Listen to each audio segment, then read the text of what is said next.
Sobrang mahal ko ang boyfriend ko, pero napapagod na rin akong unawain siya, physically, emotionally.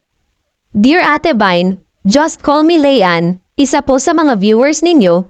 I just wanna share my story, to get some advice na rin. My boyfriend po ako si Benson, he's working as it, in Pasig. Nagkakilala kami sa isang birthday party ng pamangkin niya. At first super suplado niya, kaya medyo turn off ako sa kanya. Bagamat nahuhuli kong tumititig siya sa akin, pero aaminin kong attracted din ako sa physical appearance niya. Kasi gwapo, moreno, at macho siya, medyo matangkad rin. Until one day, he got my number and chatted me privately. Dahil curious din ako sa kanya, kaya ninaplayan ko siya. Then we became regular chatmate, until nag-ask siya sa akin ng date. Nagulat man ako ay pumayag na rin ako, to know him better na rin. Mabait, sweet, at gentleman naman siya, naging okay naman kami. At niligawan niya ako, at dahil pareho naman kaming single. At nakita ko naman na seryoso at sincere naman siya sa akin. Kaya sinagot ko na rin siya, masaya ang takbo ng relationship namin dalawa. At super mayflirt naman siya, at ramdam kong mahal na mahal niya ako. Base sa mga kilos at ginagawa niya, loyal naman siya actually. Sobrang seloso lang, kaya sumusunod na lang ako sa mga bagay na ayaw niya. Para di kami magaway, at katulad ng serious couple. May nangyayari sa amin Ate Vine, nangyayain niya ako sa kondo niya. Nagsinelebrate namin doon ang birthday niya, at first super hesitate po ako. Dahil wala pa akong experience sa mga fast relationship ko. At kay Benson pa lang iyon, pero inassume po niya sa akin na magiging maingat siya. Kaya nagtiwala po ako sa kanya, hinayaan ko lang siya na mag-akin. Nakapwa na super galing naman po ng boyfriend ko pag pinaliguan ang buo kong katawan, animoy sanggol na sa sa dalawa kong mayayamang dibdib, at pagkatapos ay sarap na minukbang ako kong kepay. Sa walang kasawaan, pagmukbang ng nobyo ko. Tila inuhubos niya. Bago lubayan, pinahawak niya sa akin ang malaki.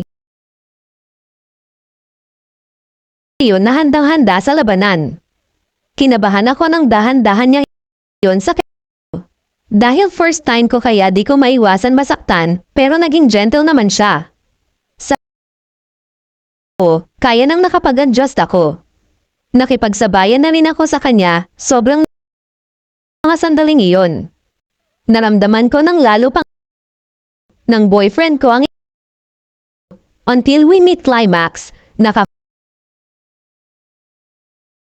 super damang-dama ko ang pagiging babae, ilang minuto munang binabad ni Benson.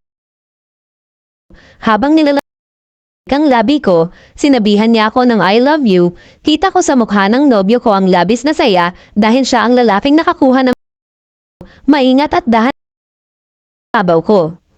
Naulit ng iyon ng boyfriend ko. Madalas sa kondo na niya kami nagde-date at doon walang kasawan siya sa pag-in. Until he decide na magsama na lang kaming dalawa, mahal ko si Benson kaya pumapayag ako sa mga gusto niya.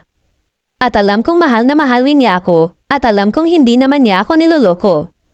At handa naman niya talaga akong panindigan, at pakakasal kami next year. Subalit napapagod na rin akong intindihin ang nobyo ko.